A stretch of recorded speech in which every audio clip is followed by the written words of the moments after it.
with how you use these, because these are like more like sniper shots, right? Because the first part of the sentence, it says, if the person you're reading to, if you don't know them well enough, right?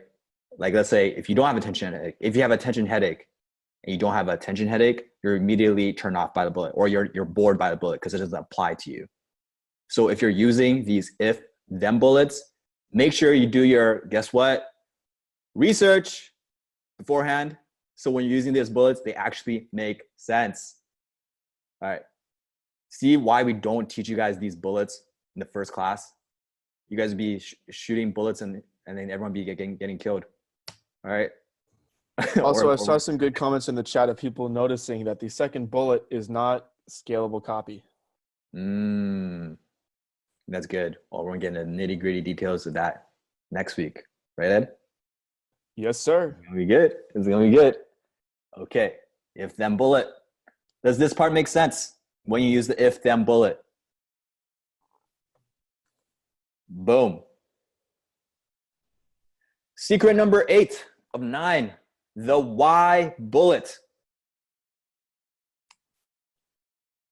The why bullet hints to the reader that knowing why something happens will benefit their life. It hits the curiosity and also the benefit requirement. So hints to the reader, if they know why something's happening, it's actually going to make a change in their life, right? Good thing to know is it can't just be like why something and there's no benefit to it, right? If it's just curiosity without benefit, sometimes it doesn't sell as well. All right. Sometimes the best parts is when you combine curiosity with benefit. Let's get into this. I'll read. Why the incorrect disarming techniques will actually force your attacker to fire, whether he's decided to or not. Why a man with a gun standing just 2 feet away from you is at a disadvantage, and how to use simple leverage to make him regret it forever. Why the correct way to clear a weapon increases your chances of not getting shot. First rule of barehanded gunfighting by 60%. Why the fancy schmancy spinning head kick techniques most martial artists learn are hopelessly inadequate in surviving a real street fight, and the false confidence you get will cause you desperate trouble. Dang. Boom. Yes. I like how he uses the word fancy schmancy. Fancy schmancy. Very, very colloquial, common man language, right? That's very interesting. Yeah, because when you use colloquial, common, what you said, common man language, they assume again you're one of them. It's like goes back to the language that people use, right? And also helps them, like, makes you feel like you're not like stuck up, you know, more relatable. You wouldn't use this if you're selling to corporate, but if you're selling to regular people, it's good to have some jargon inside your language to make it feel like you're not so proper, right? I don't know if you guys have ever met someone for the first time and they're just like super proper, super polite, and they're doing everything quote unquote right, but you just feel like a bit awkward around them. Type yes in the chat if that's happened to you.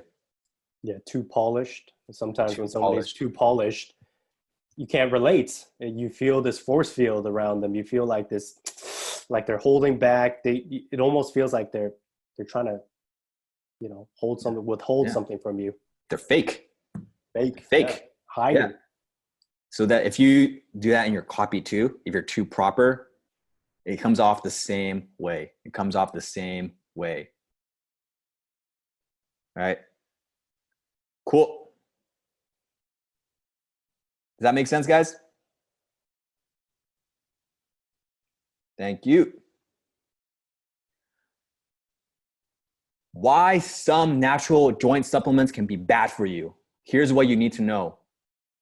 Why you should always keep tea bags in your first aid kit. Surprising information on page 74. These are so good. Sorry. It's so good. I want to read every one of them now. The John Carlton bullets that we first read, some of the bullets are so super long. The first couple of examples that we gave, yeah, a few secrets, you know what I'm talking about, right? Yeah. They're like 4 or 5 lines long. These ones are like 2 sentences. But that curiosity, though, you can't help but want to know. Yeah, these are so good. Like the what makes it curious again, it's like the second one, it's incongruency. Incongruency.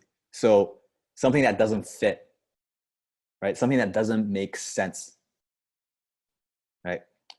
Why you should always keep your tea bags in your first aid kit. It makes you kind of go like, huh? Right? That's the initial reaction you want from your prospects or your readers when you read them. All right.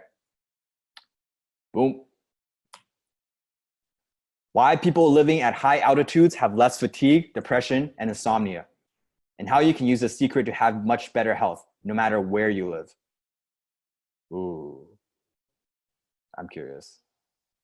I have a guess. I feel like they have one of those hypoxia chambers, but I'm not sure if that's right. But yeah. All right.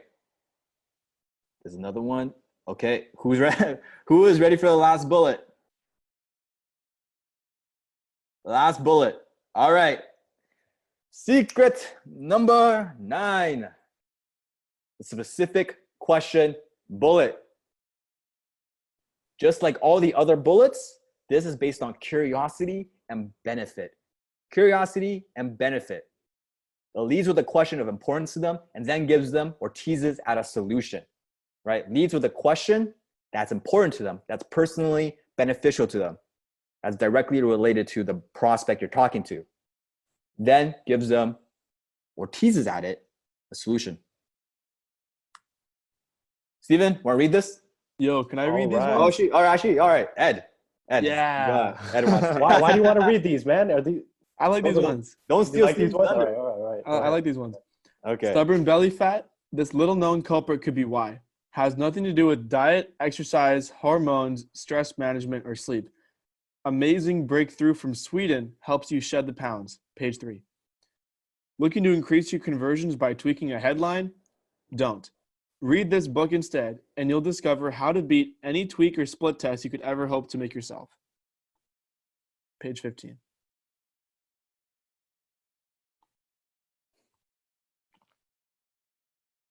Boom. Pretty cool. What'd you like about this, Ed, specifically? Hmm. The belly fat one? Because you lost our muscle mass. Hey, you know what, dude? Don't appreciate that one.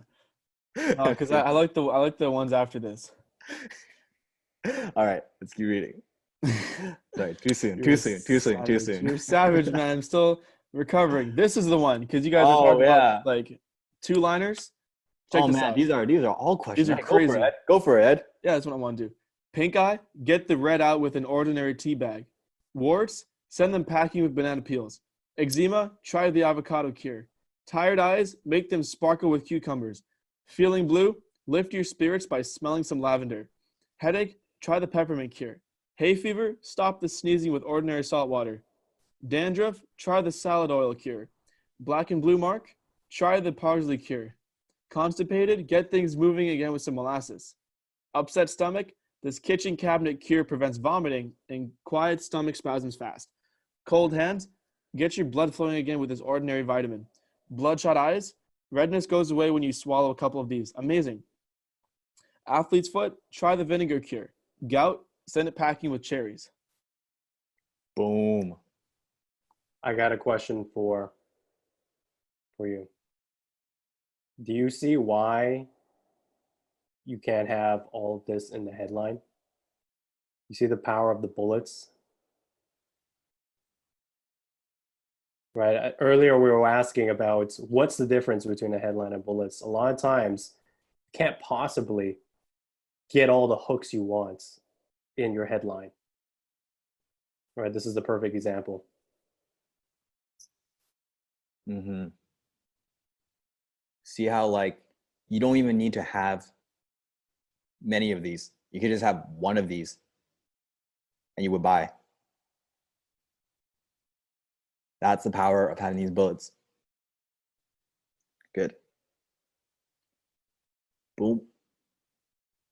Okay. Those were the 9 secrets. 9 secrets and 9 bullets. All right. Make sure you review them. Make sure you use them. Make sure you get them. Okay. Are you guys okay with the 9 bullets? Was that helpful?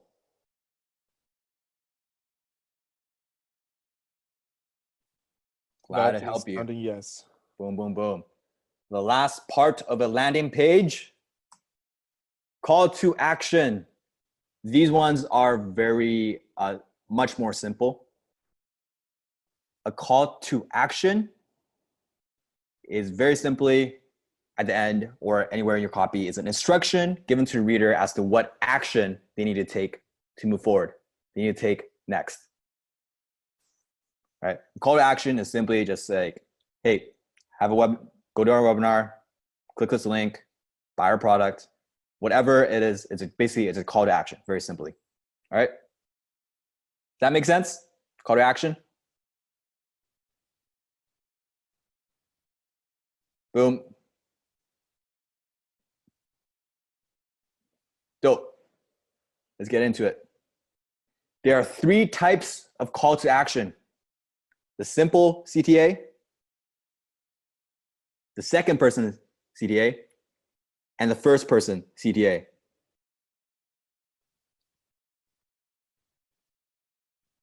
First one is a simple one, just from Uber. And you just sign up, right? It's very simple. Just tell them exactly what you want them to do. Second one is second person call to action. And what second person means is just say you. Secure your spot. Get your book. Get your sale now, or get your spot now. Right? Reserve your seat. You are saying you. And lastly is first person. Yes, reserve my spot now. I want my book. I want my whatever. It's saying using me first person. Right? Personally, I like first person a lot because it's I imagine the person reading it and saying it in their head. Right? You just want to keep these things benefit driven. Right? So those are call to actions. Pretty simple. Oh, and now we're finished with the 3 main components of a Kai converting landing page. All right. Actually, what time is it? It's almost 9. 8:53. All right, let's take a 2-minute break, guys. Take a 2-minute break. 2-minute break. All right.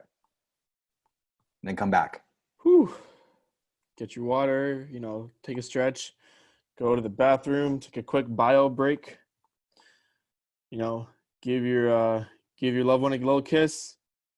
Pet your dog, do what you got to do. Stretch, drink some water. See you back in a minute.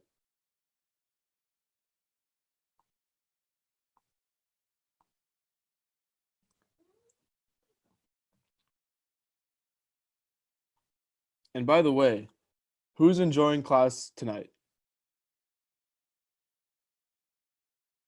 Yeah? Awesome. I'm so glad.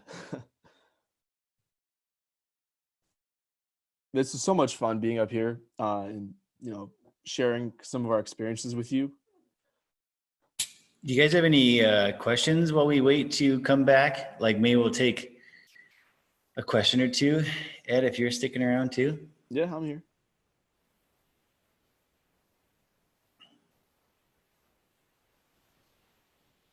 All right, biggest takeaway. What was your biggest takeaway?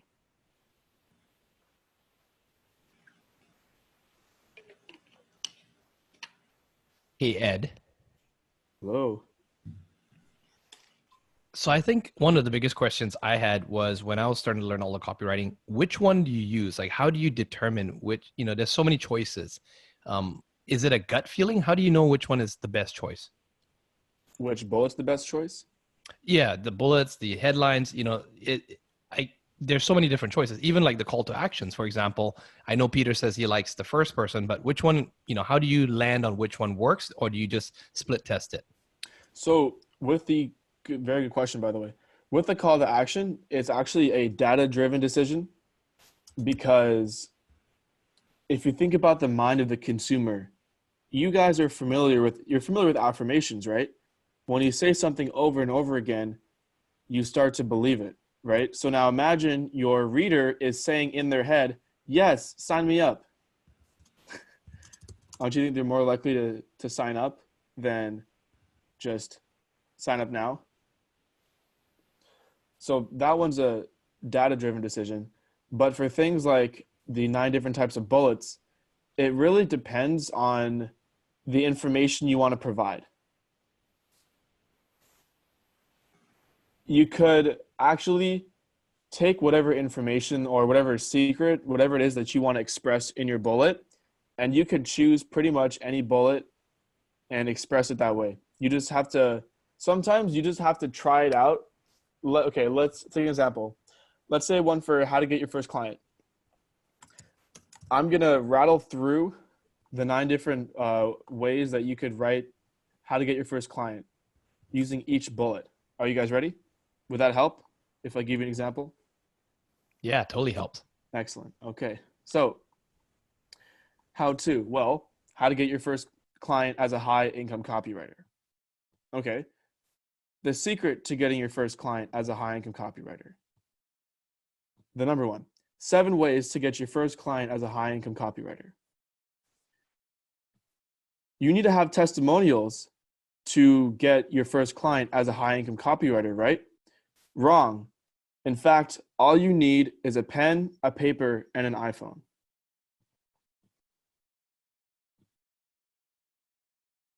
What every high income copywriter knows about getting their first client.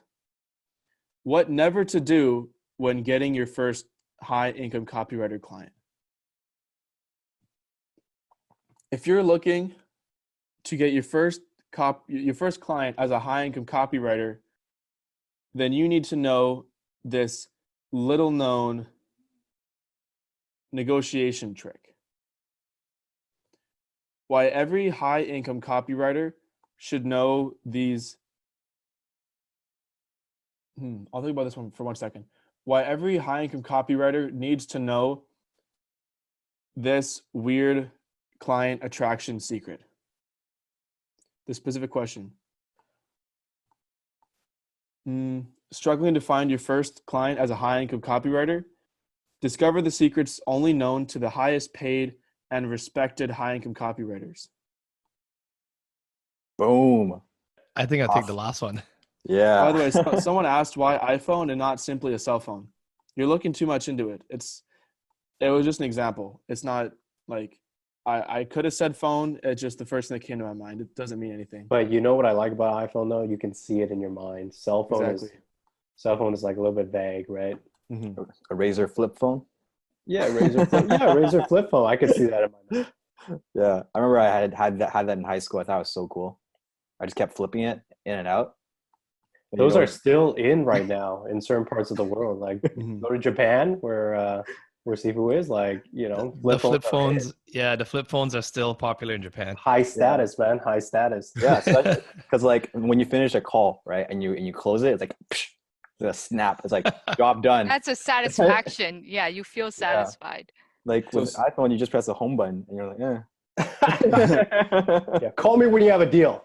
Smack. It's like, yeah, exactly. Yeah. So someone asked if it's a bad thing to be too clickbaity. Well, do you want to be perceived as a clickbaity person? Do you want that to be how people see you?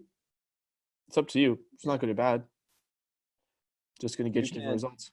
So before I let you guys get on with the class again, Ed, I mean, I guess, do you want the students, you know, to go back and listen to all the different lines that you gave there just now and to explain, you know, the differences between them, or, you know, what did you want them to do with the different examples you gave?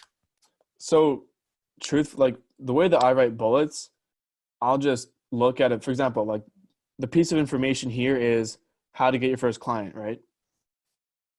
It's just, and until you start to develop, as Stephen calls, a golden gut, and start to kind of have an idea of what would sound good, you just got to try them all with all sorts of different ways of doing it. It's really just like it's a mad science experiment until you start to kind of find your own flavor, your own way of doing things. And do you recommend having like an accountability group where members are actually, you know, sharing their different their different copy with each other, and then basically getting feedback from each other. But at the end of the day, you still have to make that decision yourself using your golden gut, right? Absolutely. Having a mastermind or some kind of community of people to work on your copy with and to really give you feedback and to give you instructions and an outside perspective and a fresh perspective is so crucial. Oh, That's wait a why- minute, Tina. I think we know of a community somewhere out there in which there are thousands of copywriters that get together on a regular basis and really learn together. You know Yeah, which one I I'm talking think I about? know. I think I know somewhere that has exactly that. This sounds great. How can I join? Can I join? How much is it? Being part of that makes you the okay. We digress. So, okay, back to the class. Alert. All right, well, who's ready to write their first headline? Peter's going to take you through this whole thing, man. It's going to be crazy. Yeah, one thing before we get into the more, let's say, workshop portion of this class. One thing about developing your golden gut and getting feedback and practicing is it's really important to be getting feedback from people who have I guess more golden gut than you, right? So think of this in terms of a dojo. If you have a dojo that only consists of white belts, how good are they going to get?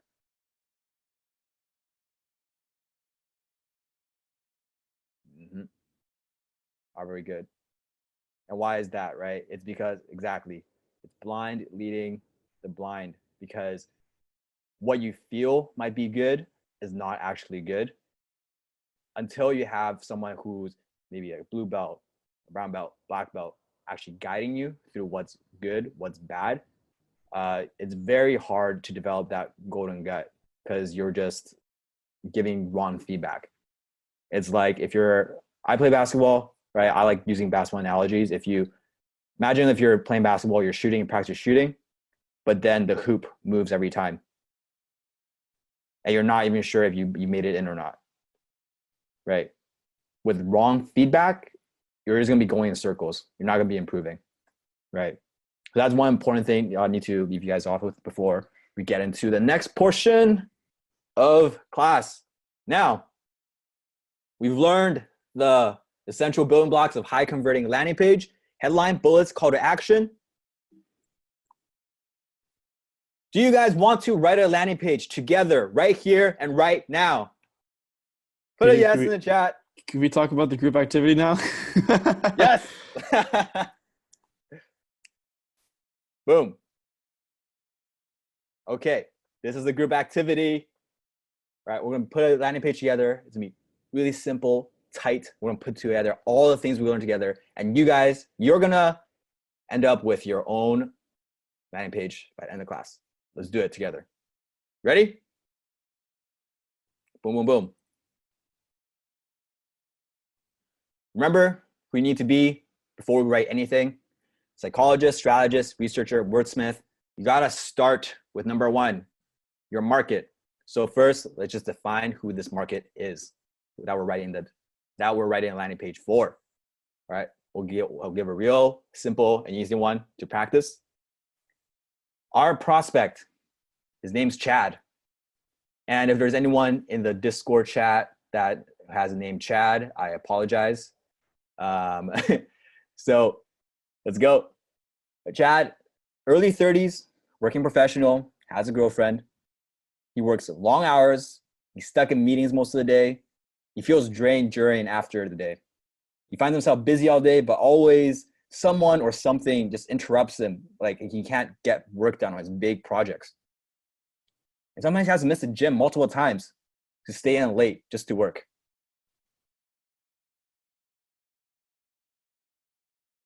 All right, do we have a good idea who Chad is? And by the way, Chad is not the dude sitting in the background of the PowerPoint slide. Okay. Yeah, Chad, he's a bit stressed. He got long hours. We can kind of have a general idea of what he's going through. All right. Boom. This is our blank landing page. Really ugly, but we're going to fill it out. All right. Headline with 5 bullets, a call to action. very simple. I just started. It is the First blank one. canvas upon which you will paint your beautiful words. Picasso time. All right. Wasn't Picasso that said like great artists, Greek artists copy, great artists steal? Is that him or is that my I think misquoting? it's, I don't know, but I don't think it was Picasso. Didn't he All right, like Ted. rip his ear off or something? Maybe, I don't know. That's Van Gogh, I think. Oh, geez, I don't know. One One of them. One of them. Okay. Number one, headline. Let's write the headline. How are we gonna write it? Let's use the template. How will we use the template? Okay. Do you guys want to give a crack at it, write maybe one of your own headlines before we continue to the next part? Give you a minute. So what we're selling is we're gonna be selling a productivity training on how to get more done, less time. And then with what you know about Chad, let's see what you come up with for a bit. All right. Nice. Are you tired of not having enough time for the gym? Mario? Good. You feel drained from working long hours during the day? Good. Good. Get more done in less time, not bad. Oh, spend more time with those you love. I like that. Boom. Boom. Mm, Good. All right. We'll get like 20 more seconds. does this work put stress on your relationship? That's cool. Oh, this is good. Good stuff. Need some me time. I like that. Some me Ooh. time. Yeah, some jargon right there. I like that. All right. Yeah, I like the jargon. Colloquial. One of us. Nice. Oh, how to double your productivity. I like that. Ooh. Yes, I like that. All right. Let's dive into the 300 fill in the blank headline templates that our team's curated.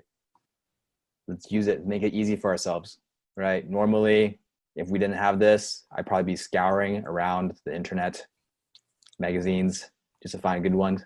But luckily, we have a good one right here. Boom. This is one of my staple favorites, number 110. And by the way, don't feel bad if you didn't complete a headline for the within Discord. Sometimes some of us are fast learners, some of us are slow learners.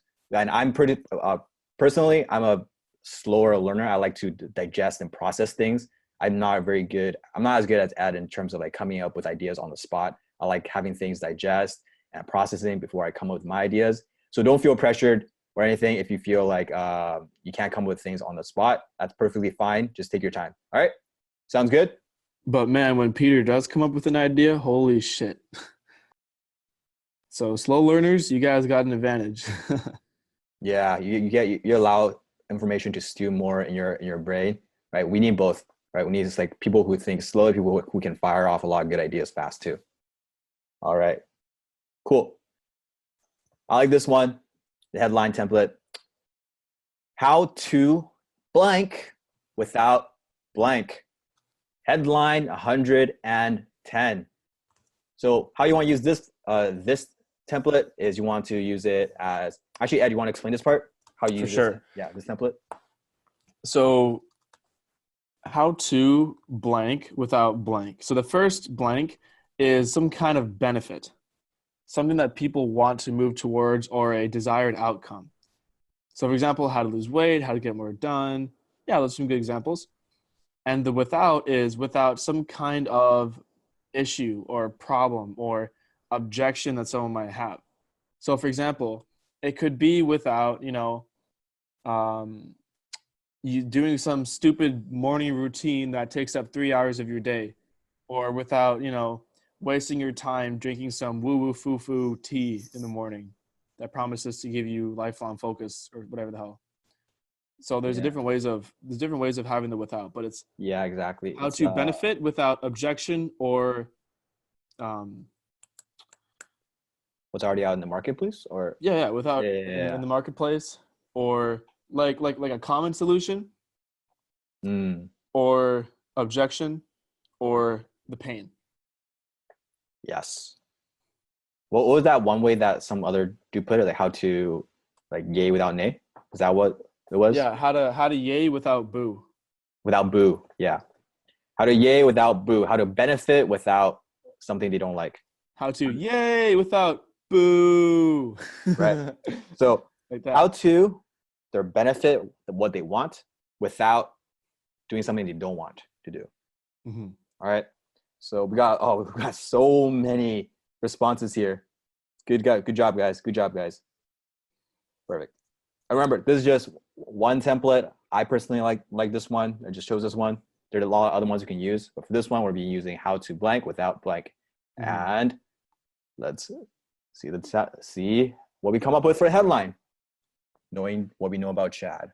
Ed, you want to read this part?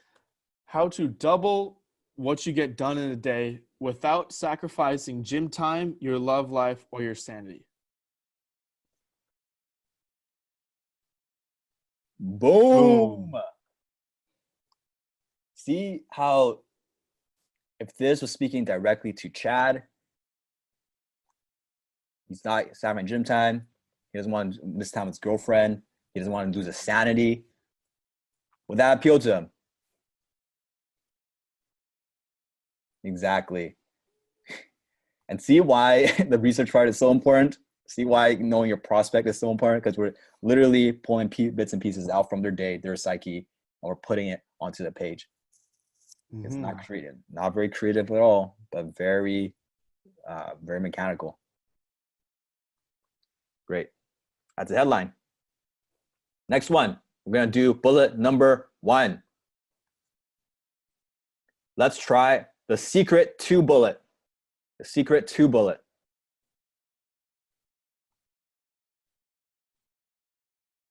Boom. Secret to productivity. Yep. That's your time. Seeking productivity. Locking luminous productivity. Good stuff. The secret to insane productivity.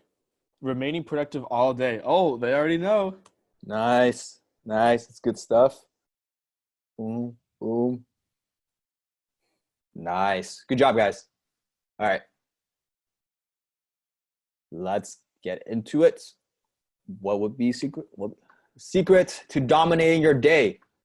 And it has nothing to do with working more hours.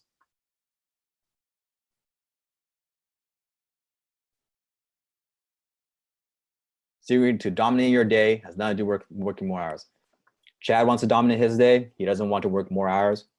He's hooked. He's hooked. There you go. All right. Next one, the numbers bullet. So numbers bullet, 7 ways to do this, 3 ways to do that, 5 ways to do this. Put it in the chat. Put it in chat. By the way, one thing that Sifu tells me when I'm writing stuff for him, for some reason, he likes the number 3, 5, and 7. He doesn't like the numbers 4, 6, 8. Those don't convert as well on the YouTube side, at least. So that's a little nugget there. 4, 6, 8. They just if you put it, yeah, sometimes it doesn't convert as well. Yep. Cool. All right. To destroy distractions. Nice. Okay. Get more done before. Actually, Peter, if you don't mind, I can just chime in on that one there.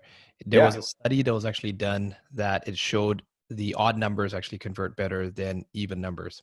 And it was used by a lot of bloggers. That's why you'll notice a lot of blog headlines will say 3 best ways to get something done. 7 tips to help you lose weight without having to work out. They'll always use an odd number in your blog headlines. That was really interesting. I didn't know.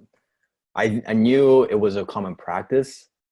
I wasn't so sure like there was it's so cool that's proven.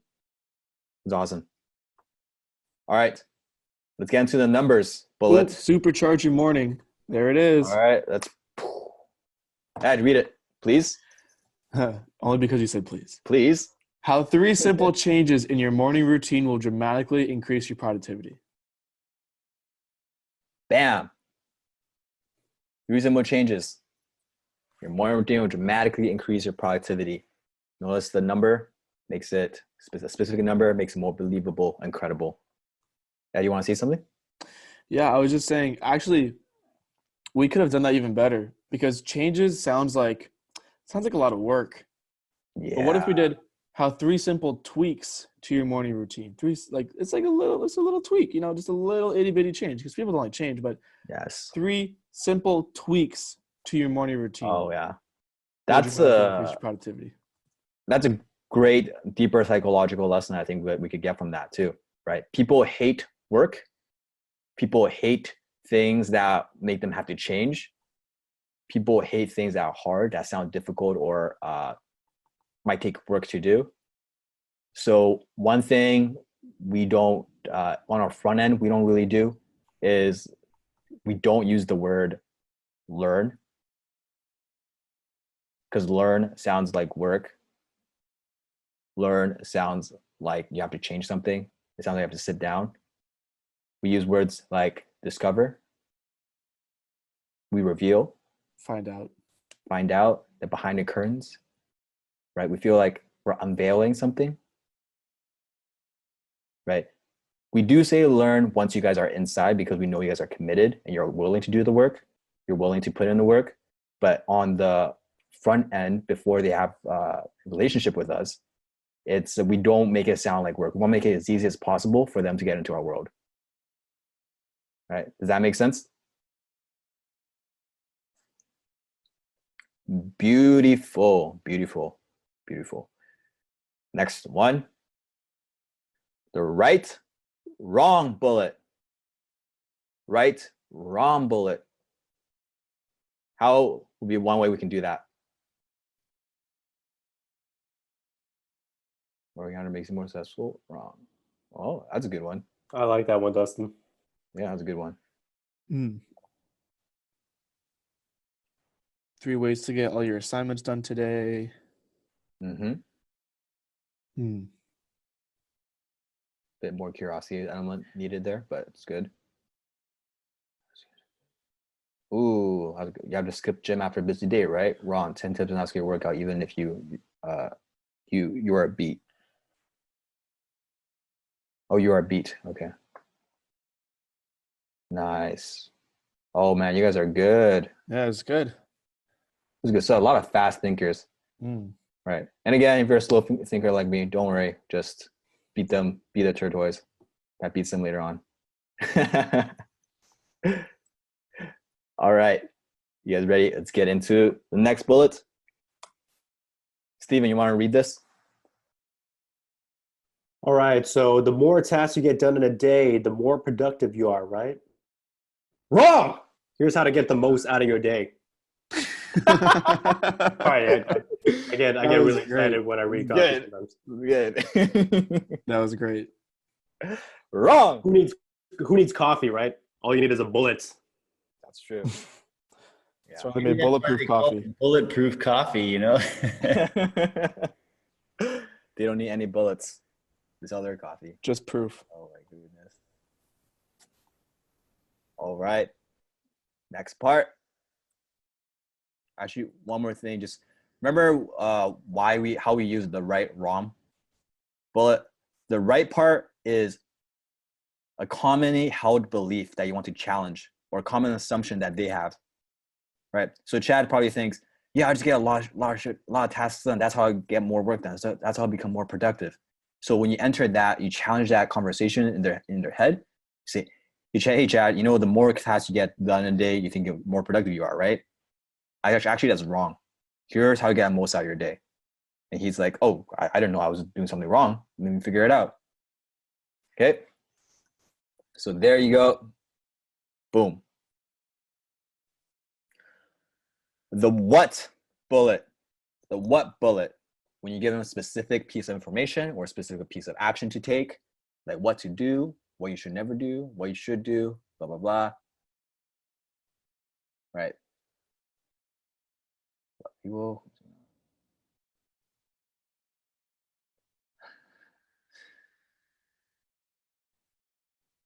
What to do, listening to interruption, working on your big projects. That's a good one. Nice. Nice. Oh, Good job, what guys. to do when you need that extra burst of energy? For your meat. Ooh, good stuff. A lot of good writers here. Mm-hmm. Nice. What you should never do first thing in the morning. I like that one. Yeah. All right. Let's see the what bullet. What to do when a nasty afternoon crash shows up and ruins your day? This might not even just be Chad. Like, put in a chat if you have afternoon crash. If you experience. You're all Chad. Buy our program. Chads and Chadettes. Chads and Chadettes, dudes and dudettes. All right. Boom, boom. Good stuff. Our last bullet. The if, then bullet. If, then bullet. The if you meet this certain requirement, then do this. Then you might want to know about this. Then you could solve it with this. Right? The if, then bullet. The last bullet to our landing page that we're creating today. If you have no energy left when you get home, then you need this.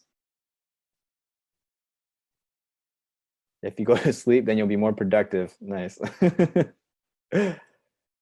Okay. If you want to, blah, blah, blah. Dope. All right. Hey guys, definitely feel free to watch the replay and do this again on your yourself. You definitely feel free to be more creative with the bullets too. All right. Definitely good practice. How many of you feel like you're getting better just from practicing here in this class today? Type yes in the chat.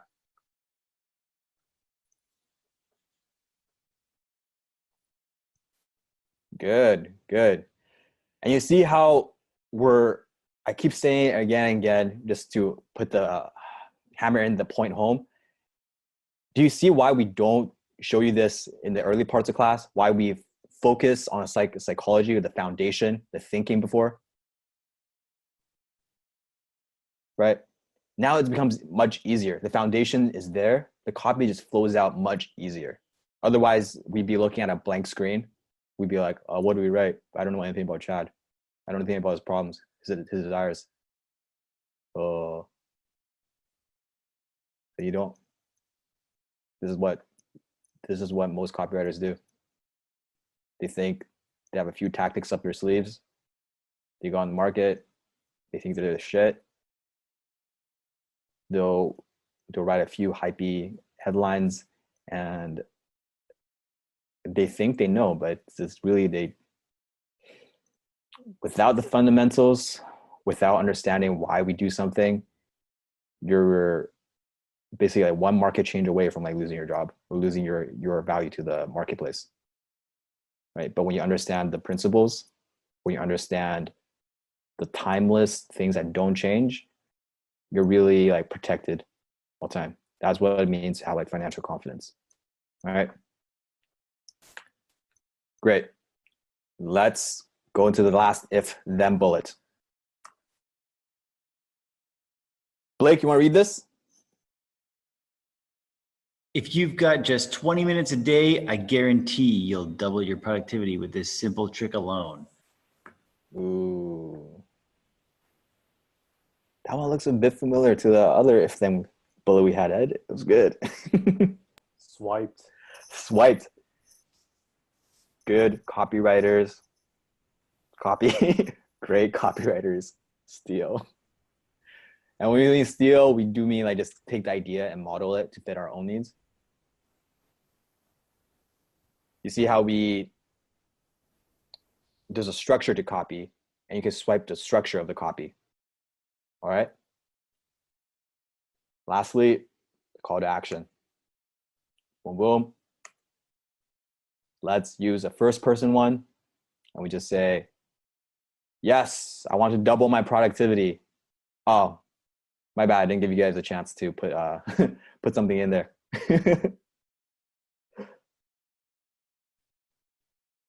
All good.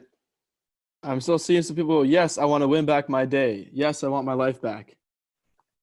Boom. Give it to me. I don't know about that one. Yes. That's pretty cool. I click that. I give it to me. Give it to me now. All right. Ed, do you want to read the entire landing page now? Like it took us what, 20 minutes? Yeah. 20 minutes, and now we put together a landing page. Hey, if you got just 20 minutes a day, you can write a landing page. Okay. Everybody put on your Chad caps because we're about to chat it up in here. All right, let's get it You going. high in Chad copywriters. How to double what you get done in a day without sacrificing gym time, your love life, or your sanity. The secret to dominating your day. And it has nothing to do with working more hours. How 3 simple changes in your morning routine will dramatically increase your productivity. The more tasks you get done in the day, the more productive you are, right? Wrong. Here's how to get the most out of your day. What to do when the nasty afternoon crash shows up and ruins your day. If you've got just 20 minutes a day, I guarantee you'll double your productivity with this simple trick alone. Yes, I want to double my productivity. Boom.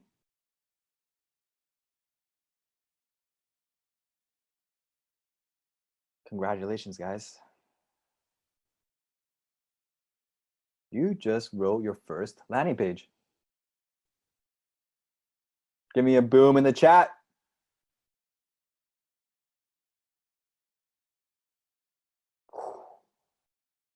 Five weeks in, and we finally wrote our first landing page, our first piece of copy. But aren't you glad that we set the foundation first? So everything here we're doing right now, everything we're writing actually makes sense.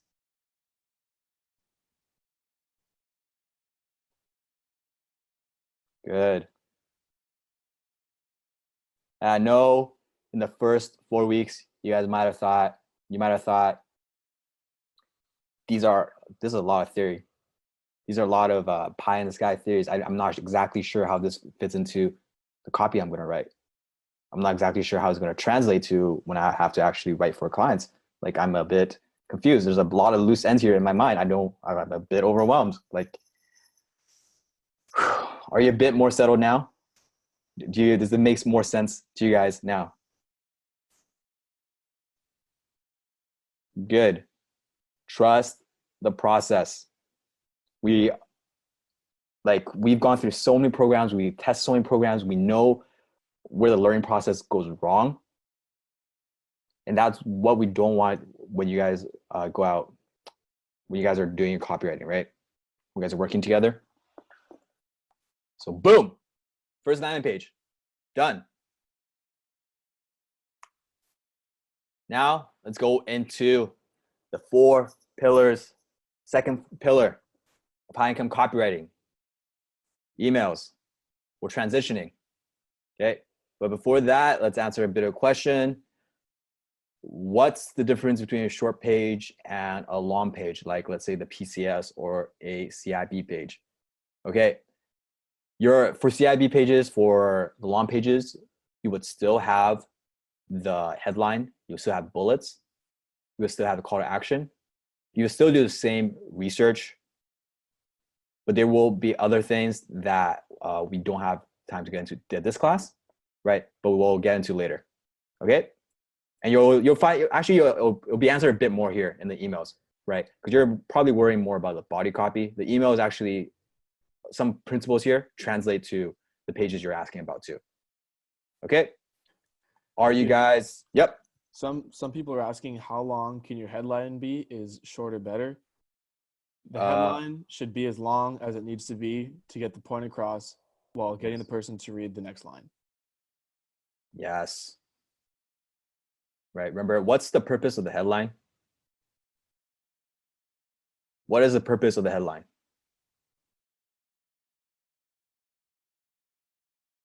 There you go. Yes, it's not to draw attention. It's to get them to read the first paragraph. We draw them attention because we want them to read the first paragraph. So if your headline is short, it doesn't get a job done. If it's long and it gets the job done, it can be as long as it needs to be, as long as it gets the job done, get them reading the first paragraph. Exactly what Ed said. All right. Guys, ready for emails? You ready for emails? All right. Boom. Pillar number 2, emails. Why emails? It give you a 32x ROI. For every dollar you spend on email marketing, businesses can expect an average return of $32.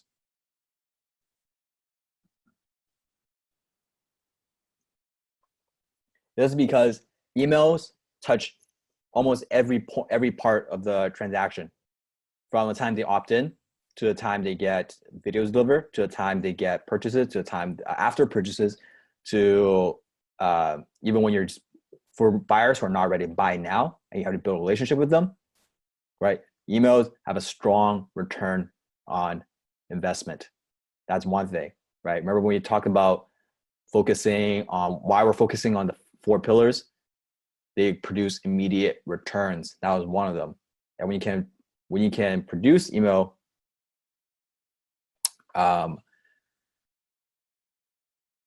when you can produce emails that produce immediate returns, that's when you become a high income copywriter. All right, one question is, how does an email cost money? I don't understand. Okay, when you opt in for one of those free trainings, you know how you have to give in an email? You know you have to type in your email, right? When you type in that email, you're probably driven to it by an ad. Ads cost money. Ads are not free, right? So for every ad, you driven to the ad, you put in your email, however much you need to spend on that ad to get that email, that's the cost of that email. That's what it makes. Does that make sense? Dope. Let's move on. There are billions of emails sent daily. It touches everyone, right? There's not going to be a shortage of emails being sent by businesses, by companies, by entrepreneurs, right? By influencers. So that's why emails are perfect for high-income copywriters. High in volume, high in profit. Make sense?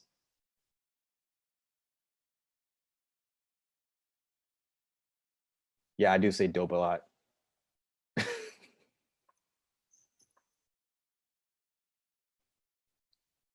Cool beans. I'll start saying cool beans. All right. Back in the day, when you got emails or you got mail in the letter, you would basically grab all the mail that was sorted to you, and you would stand next to your trash, and you would sort the mail one by one. A pile is a pile you're going to read. B pile is what you're going to be throwing in the trash. What do you throw in the trash? What do you throw in the B pile? Spam, junk, ads. Exactly. And the ones you keep, what are the ones you keep?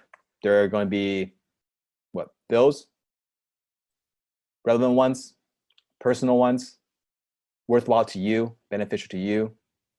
Exactly. Coupons. All right. This is the same thing that happens in emails, just differently. So when you go into your Gmail or Yahoo or Apple Mail, like Gmail actually already sorts it out, right? Between promotions, social, and primary. But even within your primary tab in Gmail, you're still sorting things out between A pile and B pile. A pile are the ones that you're going to be clicking on and reading. B piles is everything you're ignoring. And because there's so many emails sent, you have to know how to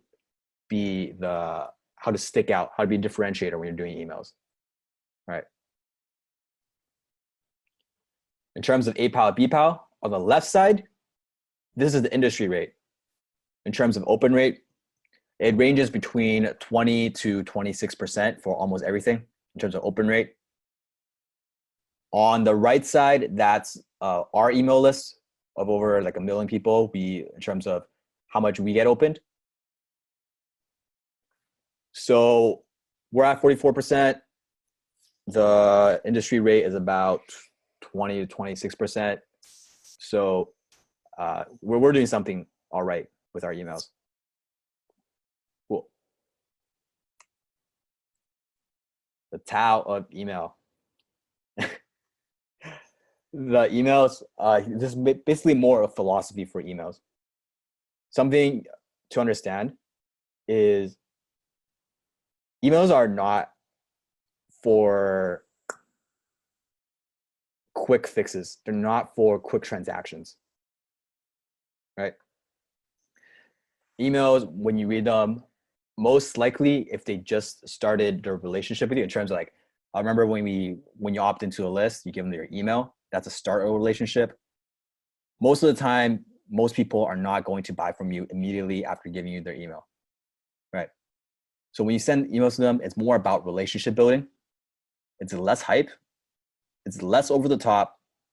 It's value driven. It's not pitch heavy. It's more value driven. It's less pitch heavy. So you wouldn't be pitching in terms of ratio. You'd be pitching maybe 10% of the time. 90% of the time, you're delivering value, right?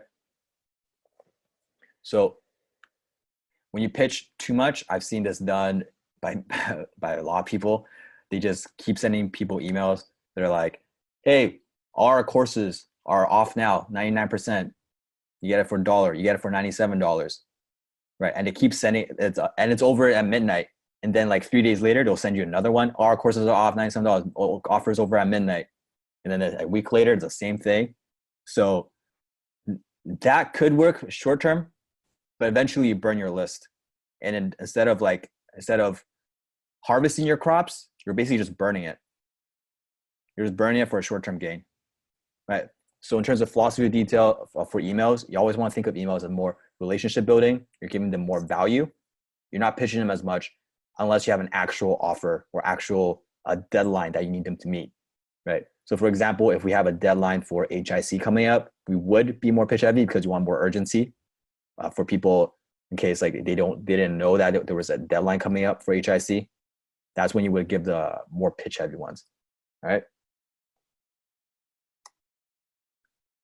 And when the emails we're going to go over today, there are multiple different types of emails. There's welcome emails, bank card emails, confirmation emails, registration emails, interactive emails, upsell emails, survey emails, thank you emails, follow-up emails. There's a lot of different types of emails because it touches every point of the transaction when someone goes into your marketing system, right? But today, we are going to be focusing on 20% of emails. That's going to give us 80% of the results, right? I'm not going to be showing you like 100 different types of emails and then you're going to forget all of them. You probably may only use one or two of them. Why not? If you're only going to use a few of them, I'll just give you the few that are consistent, that are profitable, that you can use over and over again. That will keep you a high income copywriter for life. These are the type of emails that I live on. These are the type of emails we send out. Would you guys like to learn about that? All right. My catchphrase, dope. Let's get started. And yo, put dope in the chat. Great. Ed, Steven, Blake, do you guys have anything to say? Anything you want to pre-frame or talk about for emails before we get into like actual how to write it and how to dissect it? I thought you'd never ask. I wasn't. Okay, fine. I'll be quiet. But the one thing I want to make crystal clear before we start diving into the emails is we're not talking about design heavy emails with graphics and stuff covered all over them and like, flashy things all over them. Like we're talking about emails that look like they're written from a friend, because that's how you want them to feel to get the most conversion rate, stuff like that, which goes against a lot of the typical things that a lot of other people will teach you. Like, oh yeah, you gotta throw in like these funky images with bright colors and all this stuff. Number one, that decreases your deliverability. Number two, it immediately looks like spam and has a higher chance of getting thrown into a spam folder and a less likelihood of, even ever being read by your prospect. So, you don't even have to worry about actually making your emails look pretty. We're just talking about getting really high converting emails that are super simple for you guys to write. Yeah, that's a really good point. Thank you for sharing. Like, I overlooked that one. Did you have something to share? Yeah, just that Peter is one of the best people in the world right now to learn emails from. He's in the trenches. He's written some of the best emails that we've ever run. And he's just an incredible, super, super humble teacher and mentor, and someone to definitely learn from. Like when Peter told me some of the stuff that he does with the emails, my mind was completely blown. I was like, holy shit, I had no idea how deep they go. So it's incredible that you now have the opportunity to learn from someone who has easily generated millions of dollars through email. So I'm really excited to learn with you guys what Peter has to share with us. Thank you. Yeah, that was great. And yeah, study emails for a long while from some of the best in the world. I've learned a lot also from Steven too. Like when I came onto the team, I was trying to learn Sifu's voice, trying to learn how we do it at Team Dialogue. Steven helped a lot there. I wonder, Steven, do you want anything to share about like the email side, or do you want to chime in more when we're like learning about it? I can chime in more, but just echoing Ed, like I think HSE definitely, you need to know that Peter is one of the best at emails, like no joke. Like there's a few people in the world that I personally opt into, which I really enjoy reading their emails. Number one is Ramit Sethi. Ramit Sethi is great. Matt Fury is amazing. And then right immediately after that, it would probably be like Peter. No joke. Like all around best email copy in the whole wide world. And believe me, I am opted into dozens, if not hundreds of email lists. And Peter's emails are easily within my top 5 favorite emails to read ever. Thank you guys. That means a lot. Let's get it. All right. Are you ready?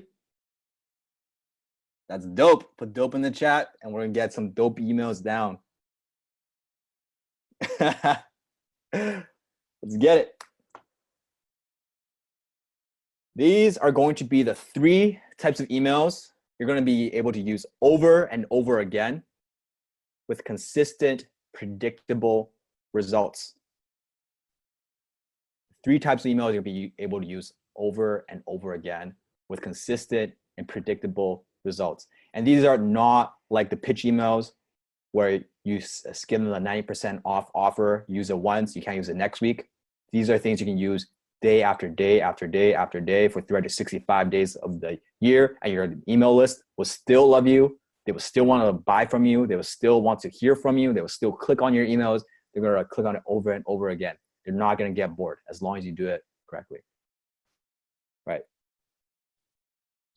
Let's get it. The 3 straight punch emails that will give you 80-20 results. PAS emails, empathy emails, story emails. And straight punch emails because the most fundamental skill you have in martial arts, or at least we learn in Wing Chun, is your straight punch.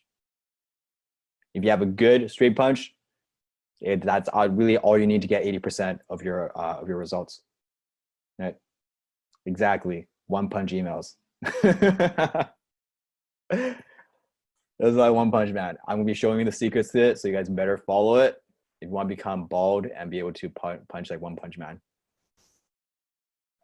Let's get it. So, number one, PAS emails. What does a P, what does A, what does the S stand for? P stands for problem. Well, what are they struggling with? 2 is that agitate. A is for agitate. How does this play out in their life? And S stands for solution. How do they solve it? Problem, agitate, solution. PAS. Let's look at an example. Steven, do you want to read this one? All right. PAS example. If you're short on time, you've got a few options. For starters, you could skip the gym completely and try to make up another day if you've got the time. You could rush through your workout by reducing rest periods, or you could sacrifice volume by cutting your workout down a bit. But what I'd recommend instead is incorporating antagonist paired sets. That way, you don't have to skip the gym, rush your workouts, or reduce volume. Not only are they a massive time saver, but they're an incredible tool for experiencing performance. Not to mention, they provide an insane muscle pump, at least in my experience, and are, in my opinion, a more enjoyable way to train smaller muscle groups. The best superset workout for muscle growth, pair these muscles. Stay jacked, Elaine. Boom. This is the full email, right? It just says, hi, Peter. If you're short on time, you got a few options, and it goes right into it. That's all you need for email to convert. As long as you do your research, as long as you know the prospect. Let's dive into each part of this. All right. First, P. What is P? Problem. If you're short on time, you've got a few options. That's the problem. First sentence. If you're short on time, you got a few options. First sentence, just lay out the problem, right? If you're having trouble with HIC, you've got a few options. Easy peasy. That's a problem. This part makes sense. This part makes sense why this is the problem. First sentence. Yes. Perfect. Number 2 is A, agitate. Once you've identified the problem, you agitate. What does it mean for them? For starters, you could skip the gym completely and try to make it up another day when you've got more time. You could rush through your workout by reducing rest periods, or you could sacrifice volume by cutting your workout down a bit. Agitate. If you're short on time, that's the problem. What does that actually mean for your day? That means you're skipping the gym. It means you're rushing your workout. It means you're sacrificing volume. I feel personally attacked right now. Perfect. I'm pretty sure Ed bought this one too. I honestly wouldn't be surprised. Yeah. So agitate. It's simple. Does this agitate portion make sense? See how they're expanding on it? Yes, implications of problem, expanding on the problem, what it will actually mean in their life. Got it? Another way to put it is pouring salt on the wound. So imagine a wound. You got an open wound. Someone is just sprinkling salt, like Salt Bay, all over your wound. Sprinkle the salt in the wound like Salt Bay. That's good. Twisting the knife. Nice. There you go. I love Exactly. Dan Kennedy, one of the really good copywriters that even our seafood learns a lot from, he has this saying: the amount of willingness willingness you have to twist the knife for a prospect is directly related to how much money you're going to make. So when you know something about something and you're like, when you know it pains them, if you're holding back by generalizing the statement, right? For example, let's say Chad's going through a tough time with his wife, and he's like, they're fighting, they have a lot of arguments about money and rent and payments, and instead of saying that, instead of say, hey, are you having are you fighting with your wife about money and financial struggles? Instead of saying that, and you say, hey, are you experiencing some relationship strain? One is less powerful than the other. They're both the right ideas, but one is twisting the knife more. You guys see the difference? Do you see the difference? Yeah, pain is don't be afraid to use pain in your copy. A lesson I learned when I first got started is whenever you're selling anything, I remember selling stuff for clients, right? And whenever you're selling anything, you always come in the situation where you can choose between selling the heaven or the hell. So what do we mean by that? What does it mean to sell heaven and hell? Selling heaven means selling the ultimate, heaven, like most pleasure and pain, right? Using either pleasure, like if we're using the workout example, talk about all the benefits of working out and things like that, going to the gym and things like that, talking about being all muscular. The other way is to use the pain, is to twist the knife. Now, I'm curious, put in the chat, which one is more powerful, do you think? I see pain. I see hell. I see twist the knife. Why do you think that is? That is correct. Why do you think that is?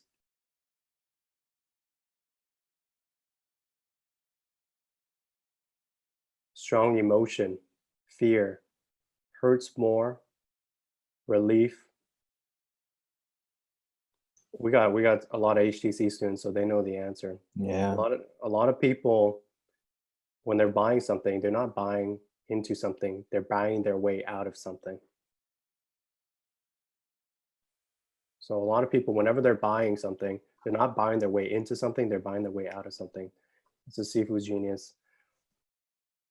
And one lesson I learned that was very, very shocking is that what really hit it home for me was knowing that whenever you ask somebody, I remember I shared this with Peter and Ed a long time ago. You guys remember this? Yes, I was just about to ask you for the example. Go for it.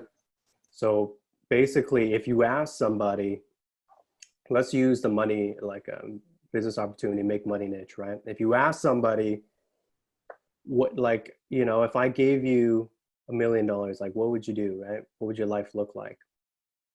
When you write that in your copy, when you say, oh, like imagine your life, you have $1 million in the bank, you can do whatever you want, blah, blah, blah, blah, blah. That's heaven copy, right? You still with me? Yes? Okay, so we're selling the pleasure. The thing about that is that a lot of times that's hard for people to relate to.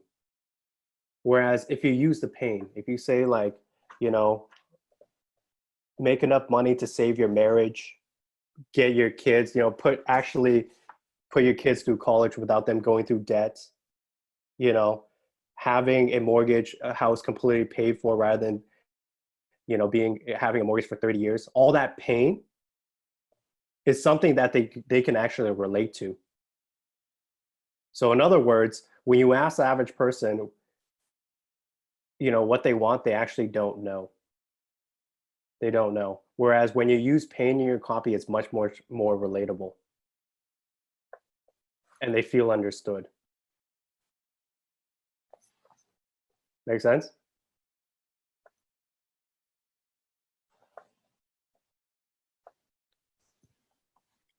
Nice. Cool. Oh, I also like I think you told me one other example when you were sharing this principle before. It's like when you walk down the street and someone's like really laughing and they're happy and they're really smiling. and they're just like super happy. And you don't know why their response is so wide. People ask them, why are you so happy? Like, what's gone into you? Mm-hmm. Positivity is weird in most parts of the world. But when you ask, hey, how's your day going? Like, yeah, you know, same old. Just another Wednesday, you know. And they're like, yeah, I understand. I get what you mean. People are so focused on the pain more. Pain and negativity are norms, whereas positivity, people don't even think about it. They think it's weird. So you can't sell with positivity. You can't sell with heaven. You could, but you need the pain there first. Make sense? Boom. Right, and notice the sequence of this. It's problem, agitate, solution. Not solution, problem, agitate. Not solution, agitate, problem. Not solution, problem, agitate. You start with the pain first before you give them the solution. If you just give them the solution to a pain they don't think they have, it doesn't work. Okay. After agitate, next comes solution. But what I recommend instead is incorporating antagonist paired sets. That way you won't have to skip the gym, rush a workout, or reduce volume. Not only are they a massive time saver, but an incredible tool for increasing performance. Not to mention they're providing the same muscle pump, at least in my experience, and are, in my opinion, a more enjoyable way to train smaller muscle groups. The best superset workout for muscle growth. Pair these muscles. Stay jacked, Elaine. Cool. Does this make sense? The problem, agitate, solution email. Nice. How about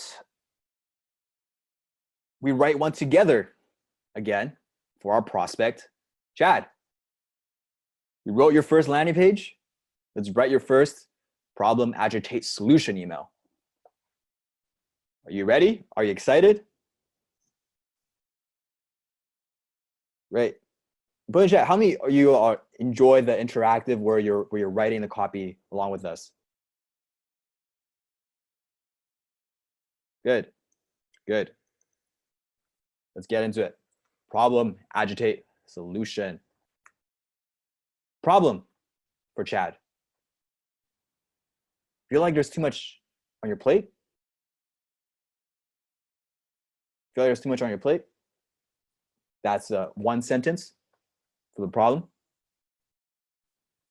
Next is agitate. How does this play out in his life? I'll give you guys a couple of seconds, 32 seconds to a minute. Type like how the agitate portion. Right. Remember what Chad was experiencing? He's working too hard. Girlfriend, missing gym time. Feels drained, energies.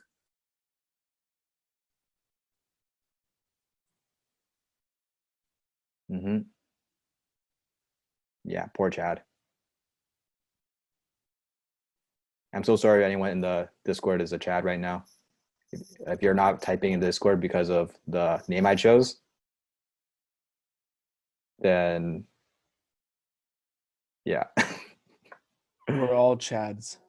We're all Chads in a way. In our own way. We really are. Yeah. Okay. I tell you, dream, come home, girlfriend. Oh, nice, Rebecca. Good one. Nice. And let's go to agitate. Ed, you want to read this part? Oh, thanks. Agitate. Peter, are you skipping the gym because you have to work overtime? Not enough energy for your family when you get home? Have to always tell your friends, sorry, I've got to work?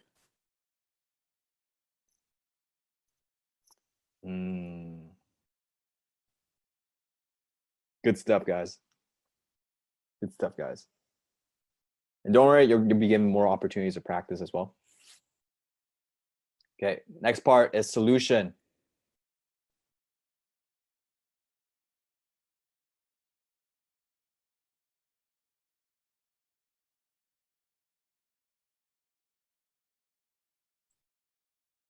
put in some parts for solution. We'll give you 30 seconds, a minute.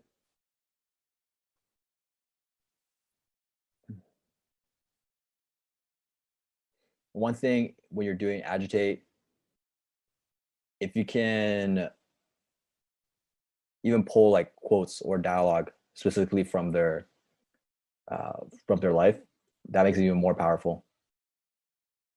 Because then you're wondering, oh, how do you know? Right? When you can get that reaction in their head, like, oh, how did you know that? Like, you know me better than I do.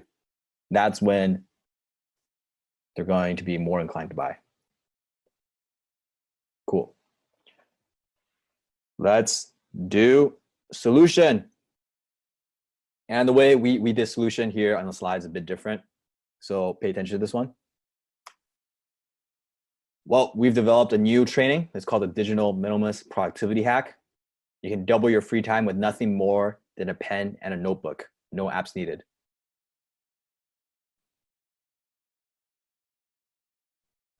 And can anyone guess? Can you guess why I use the, in quotation marks, digital minimalist productivity hack? Why did I put that in there instead of just a regular productivity? I see it in the chat. It's good. Yep. Mechanism. If you're involved in the productivity space, you know the claims have been, the specific claims of how much productivity you can get has already been made. You need a different way. You need a differentiator to make this, for this to work. Cool. So let's put this all together. Boom, boom, boom. Steven, could you read this? All right. So feel like there's too much on your plate. Maybe you're skipping the gym because you have to work overtime, or maybe you don't have enough energy for your family when you get home. Or maybe you're always telling your friends, sorry guys, I can't make it tonight. I've got to work. Well, we hear you. That's why we've developed a new training called the Digital Minimalist Productivity Hack. It's helped 3,149 people double the free time they have in a day with nothing more than a pen and a notebook, no apps required.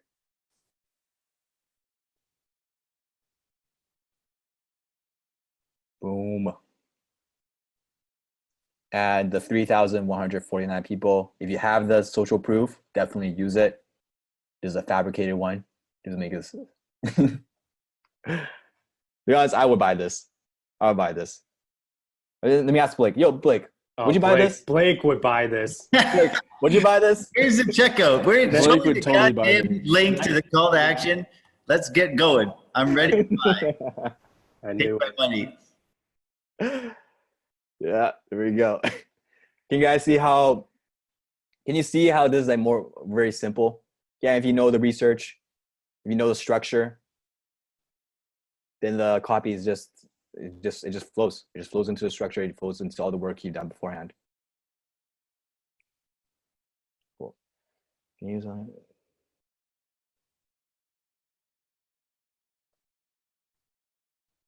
So one question is, can you use a landing page or an email instead of writing an entire copy of the product?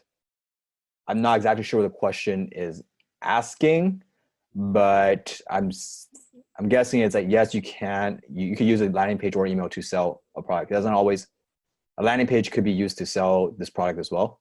Emails could be used to sell a product. There are more funnel things we'll get into a bit later in terms of how everything ties together. But right now we're just giving you guys the building blocks. So once you put it together, you know how each one works.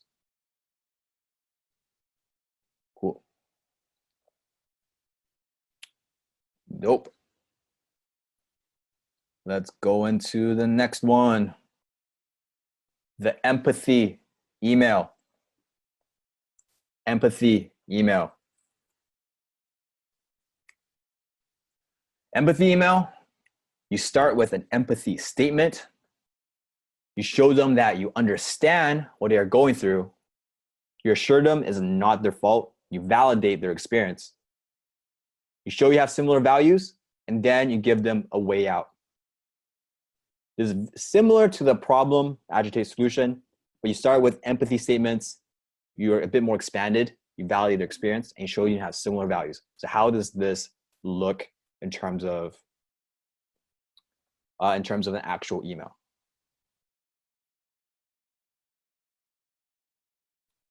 Let's go.